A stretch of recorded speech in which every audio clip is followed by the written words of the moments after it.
Who is Edmund Kemper? Edmund Kemper, at age 15, killed both his grandparents to see what it felt like.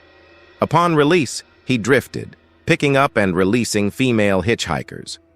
But he soon stopped letting them go, killing 6 young women in the Santa Cruz, California area in the 1970s. In 1973, he killed his mother and her friend before turning himself in. Early life. Kemper was born on December 18, 1948 in Burbank, California, the middle child of E. and Clarnell Kemper. After his parents' divorce in 1957, he moved with his mother and 2 sisters to Montana. Kemper had a difficult relationship with his alcoholic mother, as she was very critical of him, and he blamed her for all of his problems. When he was 10 years old, she forced him to live in the basement, away from his sisters, whom she feared he might harm in some way. Signs of trouble began to emerge early. Kemper had a dark fantasy life, sometimes dreaming about killing his mother. He cut off the heads of his sister's dolls and even coerced the girls into playing a game he called gas chamber, in which he had them blindfold him and lead him to a chair where he pretended to writhe in agony until he died. His first victims were the family cats. At 10, he buried one of them alive, and the second, 13-year-old Kemper, slaughtered with a knife. He went to live with his father for a time, but ended up back with his mother, who decided to send the troubled teenager to live with his paternal grandparents in North Fork, California. Grandparents' murder. Kemper hated living on his grandparents' farm. Before going to North Fork, he had already begun learning about firearms, but his grandparents took away his rifle after he killed several birds and other small animals. On August 27, 1964, Kemper finally turned his building rage on his grandparents. The 15-year-old shot his grandmother in the kitchen after an argument, and when his grandfather returned home, Kemper went outside and shot him by his car and then hid the body. Afterward, he called his mother, who told him to call the police and tell them what happened. Later, Kemper would say that he shot his grandmother to see what it felt like. He added that he had killed his grandfather so that the man wouldn't have to find out that his wife had been murdered. For his crimes, Kemper was handed over to the California Youth Authority.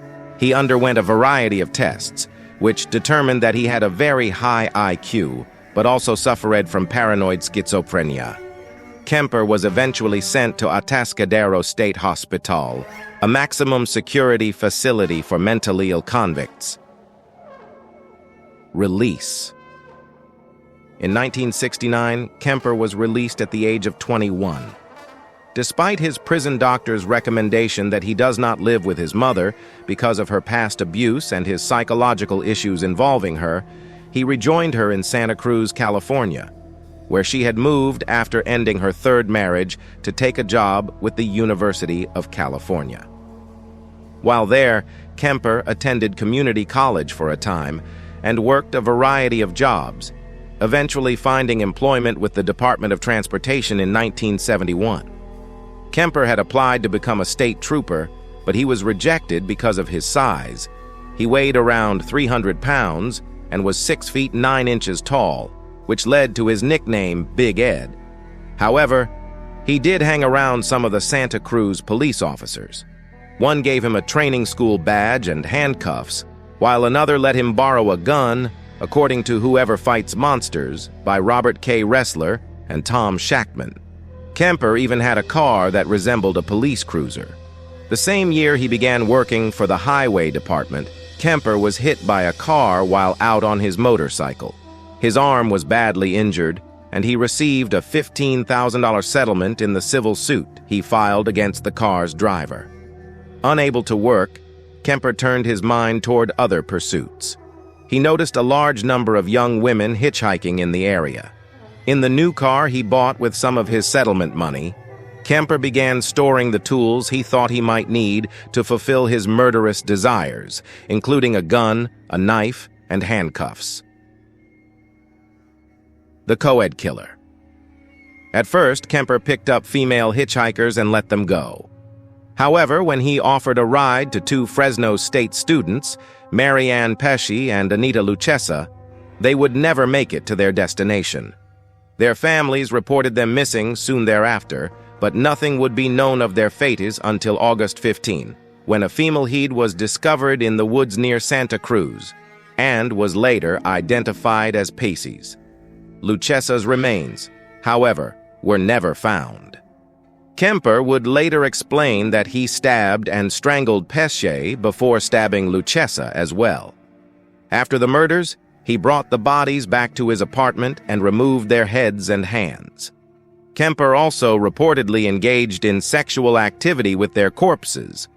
Later that year, on September 14, 1972, Kemper picked up 15-year-old Aiko Ku, who had decided to hitchhike rather than wait for the bus to take her to a dance class.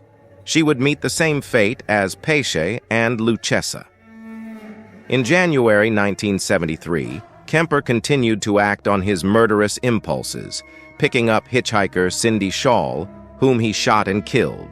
While his mother was out, Kemper went to her home and hid Shaw's body in his room.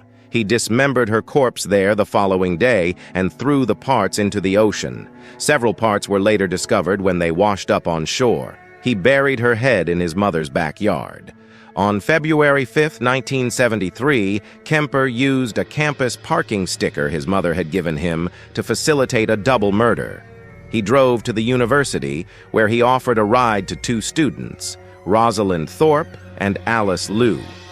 Shortly after picking them up, he shot the two young women, then drove past the campus security at the gates, with the two mortally wounded women in his car. After the murders, Kemper decapitated his two victims and further dismembered the bodies, removed the bullets from their heads, and disposed of their parts in different locations. In March, some of Thorpe's and Liu's remains were discovered by hikers near Highway 1 in San Mateo County. At the time of Kemper's murders, two other serial killers, John Linley Frazier and Herbert Mullins, were also perpetuating their own crimes in the area, resulting in Santa Cruz receiving the ignominious nickname, the murder capital of the world, in the press. For Kemper's part, he was dubbed the co-ed killer and the co-ed butcher. Mother's murder. In April 1973, Kemper committed what would be his last two murders. On Good Friday, he went to his mother's home, where the two had an unpleasant exchange. Kemper attacked his mother after she went to sleep, first striking her in the head with a hammer, and then cutting her throat with a knife. As he had with his other victims, he then decapitated her and cut off her hands, but then also removed her larynx and put it down the garbage disposal. After hiding his mother's body parts, Kemper called his mother's, Freen Sally Hallett, and invited her over to the house. Kemper strangled Hallett shortly after she arrived and hid her body in a closet. Kemper fled the area the next day, driving east until he reached Pueblo, Colorado, where on April 23rd he made a call to the Santa Cruz police to confess his crimes. At first, they did not believe that the guy they knew as Big Ed was a killer. But during subsequent interrogations, he would lead them to all the evidence they needed to prove that he was, in fact, the infamous co-ed killer. Trial and imprisonment. Charged with 8 counts of first-degree murder, Kemper went on trial for his crimes in October 1973. He was found guilty of all of the charges in early November. When asked by the judge what he thought his punishment should be, Kemper said that he should be tortured to death. He instead received 8 concurrent life sentences. At present, Kemper is serving his time at California Medical Facility in Vacaville.